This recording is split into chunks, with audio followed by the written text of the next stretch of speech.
Sí, muy buenas tardes. Mi nombre es Juan Antonio Villar. Para los que son de Cárdenas, Matanzas, ahí nací y tal vez usted me conozca porque han pasado más de 58 años. Todos me conocen con el apodo de Johnny.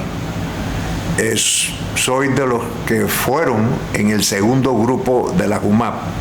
Fue junio 16 del año 1966. Digo que fue segundo grupo porque ya previamente había existido el primer llamado de la JUMAP, que fue 19 de noviembre de 1965.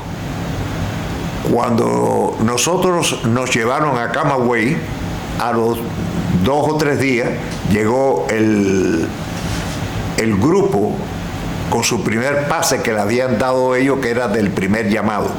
O sea, casi habían pasado 7 meses. En el segundo llamado, al igual que hubo entre el primero y el segundo, hubieron algunos que fueron llamados fuera de grupo en general.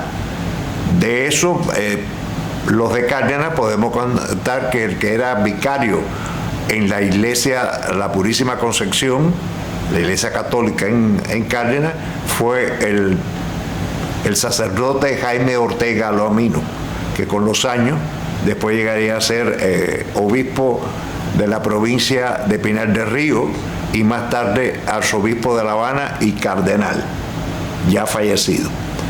Pues bien, llegamos de madrugada a Camagüey, a un estadio abierto todo completamente, pero de noche casi tropezamos uno con otro. Y ahí nos esperaron la famosa cúpula que ellos tenían, que habían usado en el primer llamado. Lo primeramente fueron las palabras: aquí los vamos a hacer hombres. Yo dije, concho, únicamente vaya que me manden a otro planeta y me conviertan en algo, un animal. Ya en aquella época no se ha hablado de los cambios hormonales tan a lo grande. Entonces fuimos dispersados para distintos lugares. Casi todos los del grupo de Cárdenas que éramos conocidos, que fuimos llevados a un lugar que era en Ceballos, que pertenecía a la parte de Ciego de Ávila. Por más específico, era un pequeño lugar donde paraba un cascal 2 veces o 3 veces en el día, que se llamaba La Virginia. Por aquellos lugares, más o menos, existían personas que eran de otras tierras como Jamaica, etcétera, etcétera, que en otrora venían a trabajar en los tiempos de zafra, y muchos de ellos ya estaban en espera de regresar a su país, lo que lo estaban programando. Muchos de ellos después, a la vez que se tuvo un poco más de amistad con ellos, nos dijeron que les habían dicho que lo que venía era una clase de personas que eran un desastre en la sociedad. Así que ni agua les brindara porque aquello era un desastre. Y ellos hablaban después de eso, comunicando que ellos se dieron cuenta a los pocos días que no era la forma de que ellos presentaban. Y así fue que cuando tuvimos la primera visita, que fue a finales de agosto, muchos de ellos se brindaron con algunos que habían hecho amistad cuando los veían pasar, que los llevaban a trabajar al campo.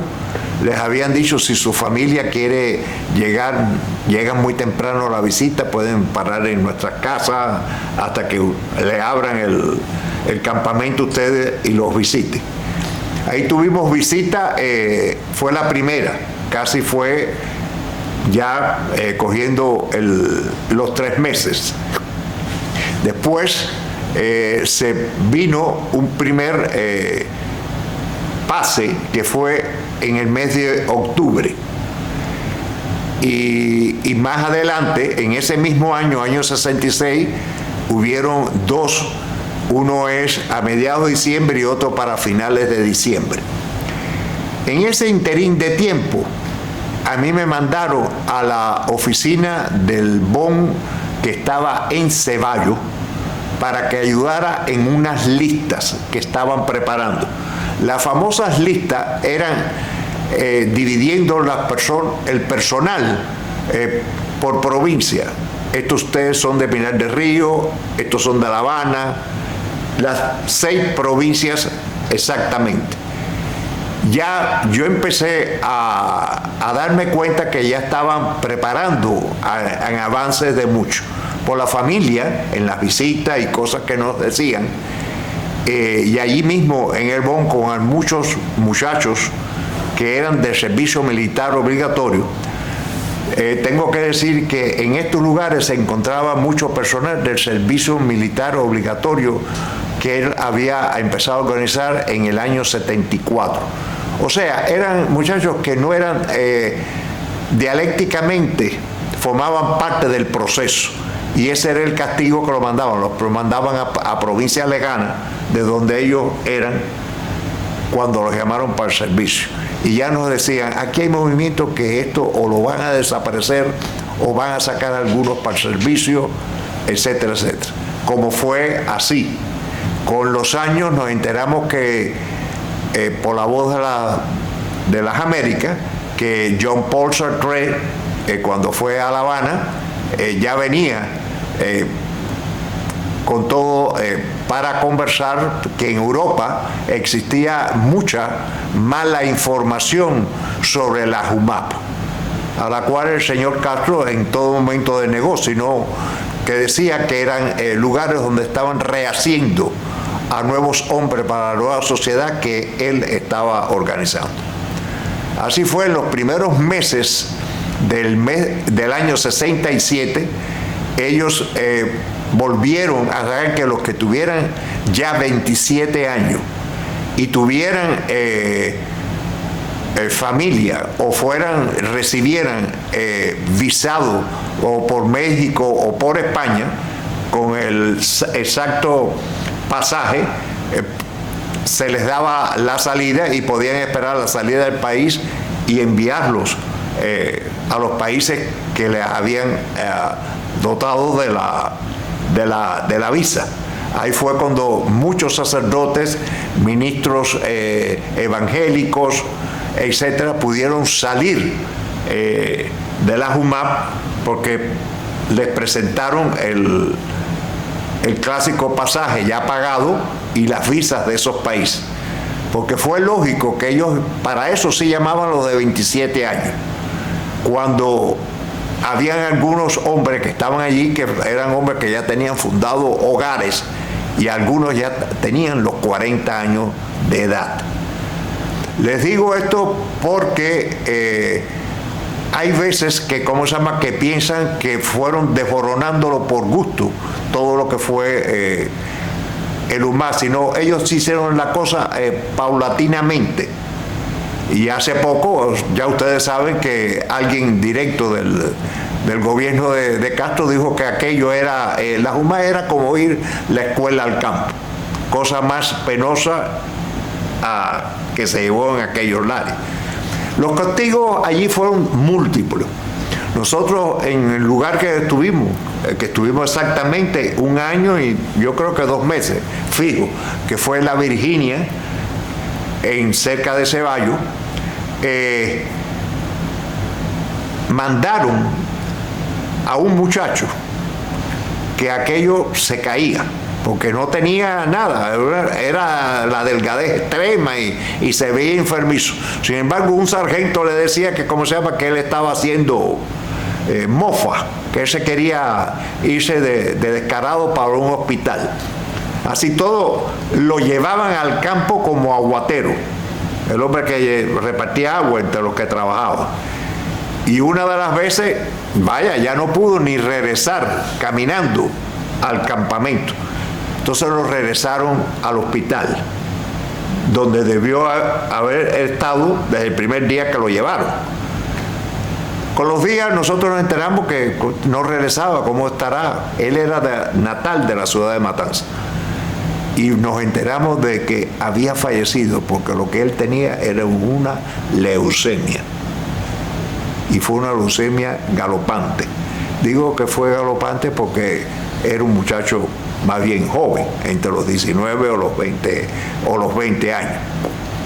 También recuerdo las veces que existió uno que aquello era un griterío a diario con el sargento.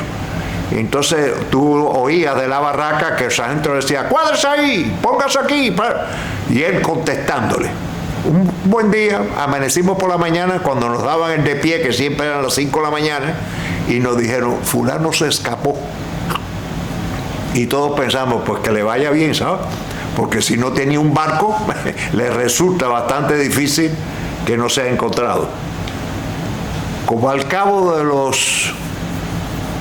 Ya había pasado antes de la primera visita, un día pasó de nuevo por donde nos tenían ubicados, con un grupo del Ministerio del Interior. Con esto quiero decir, ya ustedes saben que eso era un enviado que mandaron ellos para que la gente o hablara o dijera, él sacarle conversación, hacerse la víctima, pero era mandado por el Ministerio del Interior. También supimos de personas que fueron del primer llamado, que llegaron a los lugares donde fueron enviados y allí no tenían techo donde pasar la noche. Y bajo el esfuerzo de ellos, después que venían de trabajar en el campo, tuvieron que preparar el techo con las famosas matas que cubrían partes del zinc que a lo mejor existían. También recuerdo, como les conté al principio, de aquellos que venían con los famosos, si tienes 27 años ya cumplido y alguien te manda una visa y un pasaje, tienen que remitirlo a las fuerzas militares y se será dado de alta. Antes de eso ocurrir, vi a una señora que llegó con sus hijos una tarde y vino a despedirse de su esposo.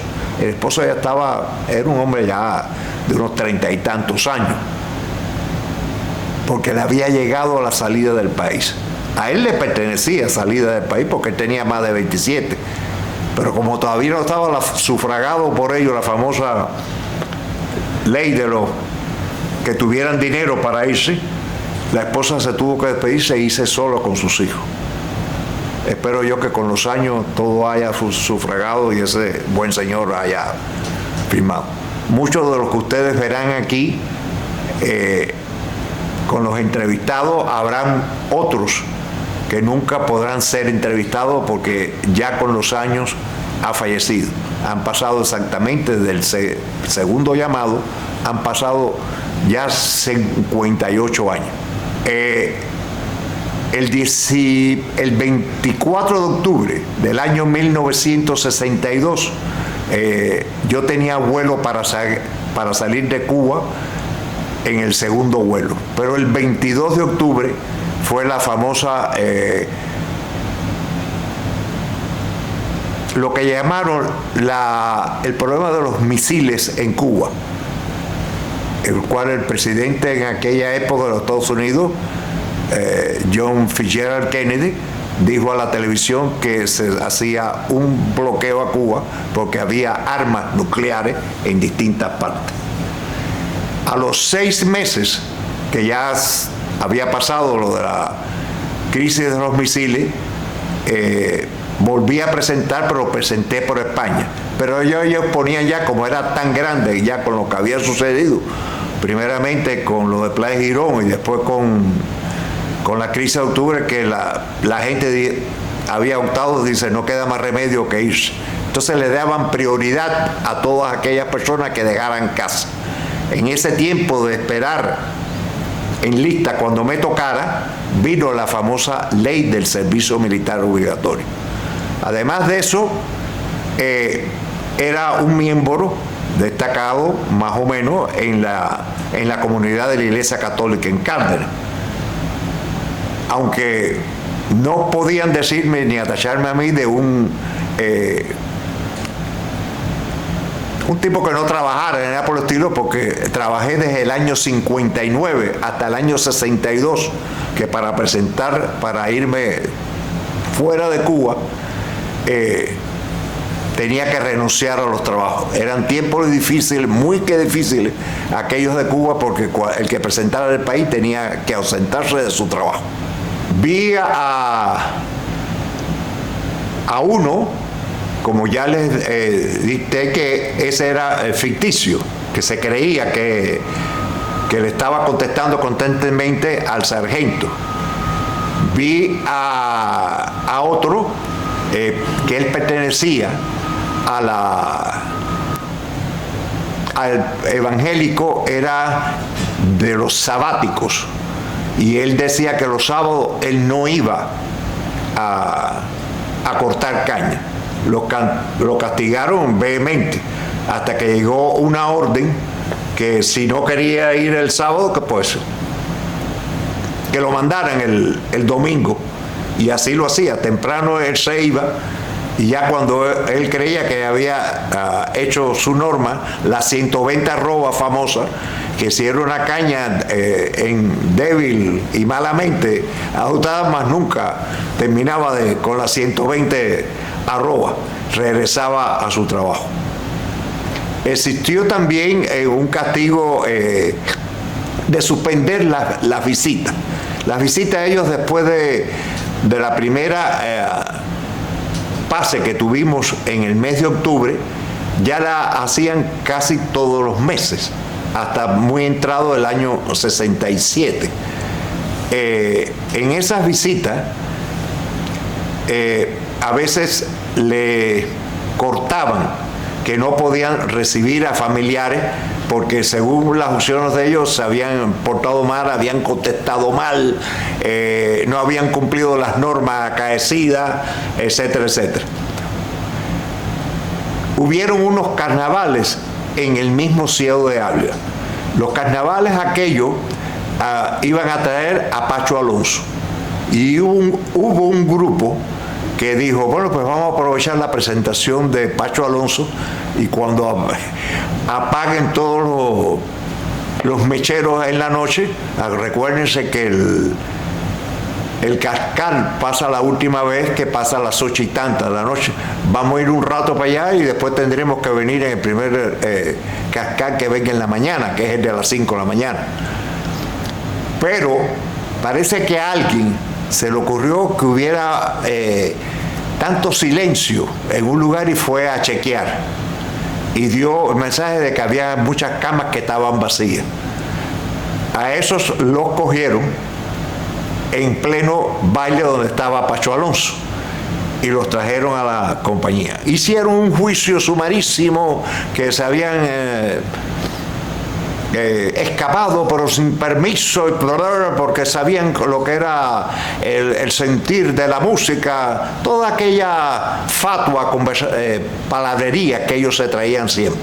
Y entonces fue suspendida la visita al mes que le correspondía. Con no avisarle a la familia que había visita o no había visita fue suficiente. Aquella visita fue pobre, casi nadie fue a visitar a las personas que estaban allí.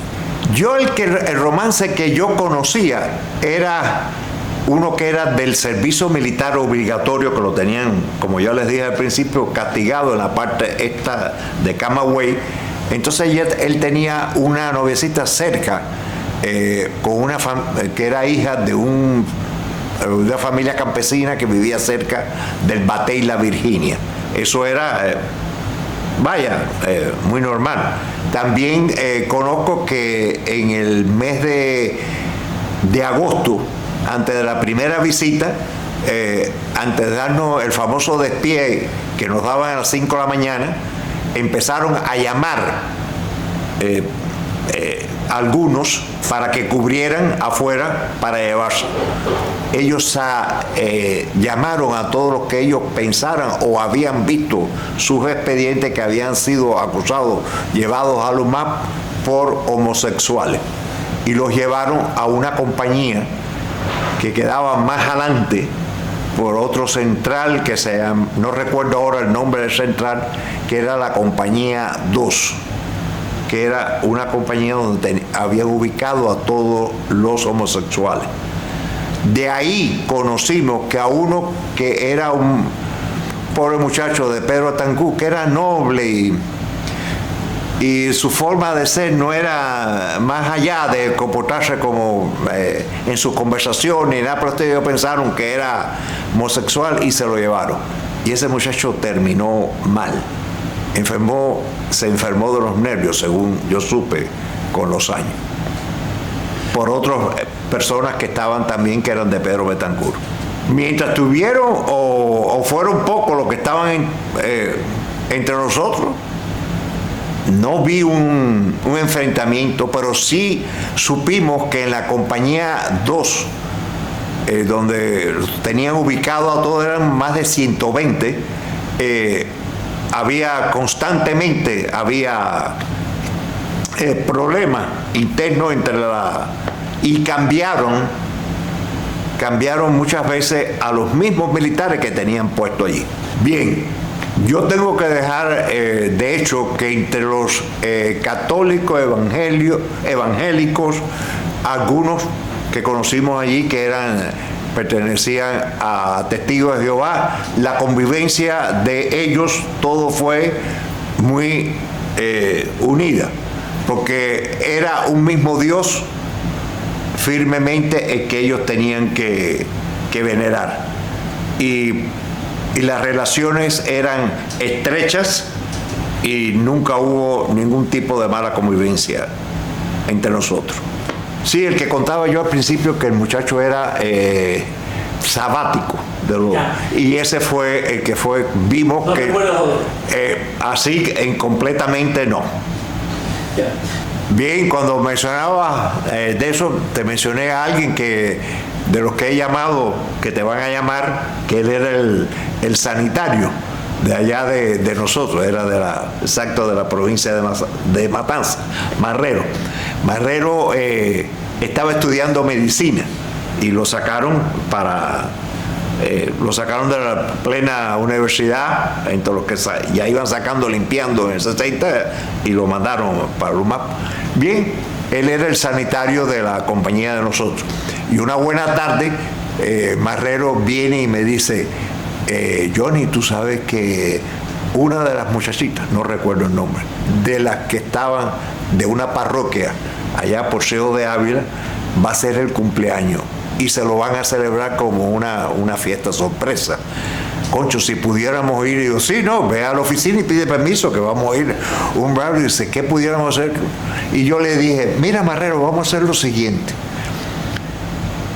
Cuando tú vas a llegar aquí el viernes, más o menos tú llegas aquí casi a las 5 de la tarde, ¿no? Cuando te trae el camioncito que viene desde Camagüey. Y dice, sí.